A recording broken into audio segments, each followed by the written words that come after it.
sa Nescafe para doon kami mag-almusal. Pero bago kami kumain ay naglakad muna kami. Pero sa ngayon ay sumakay kami ng tricycle papunta doon.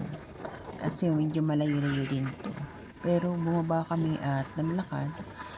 Tapos saka kami ay napunta doon sa Nescafe. Napakaganda ng view rin dito kasi ito ay malapit naman doon sa bundok Makiling. Kitang-kita mo dito yung view ng bundok. So yan yung Nescafe.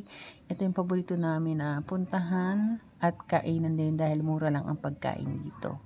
So kita nyo napakaganda ng lugar na ito. Ang ganda ng ambience. Ang ganda ng paligid. Kahit doon po kaya sa kasama niyo po kaya? Wala. Okay lang po na coins. Yan, sa view pa lang ay busog na busog ka na dahil talagang napakaganda ng tanawin dito. Kita mo yung puro greens, puro puno, napaka-fresh ng air, ng atmosphere.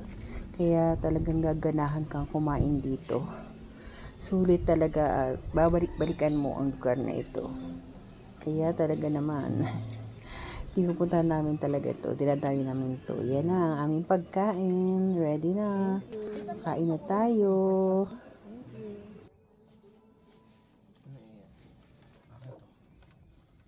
Ako gagapag ako sa egg. Hey, si Bebe maamoy na. Hawa mo.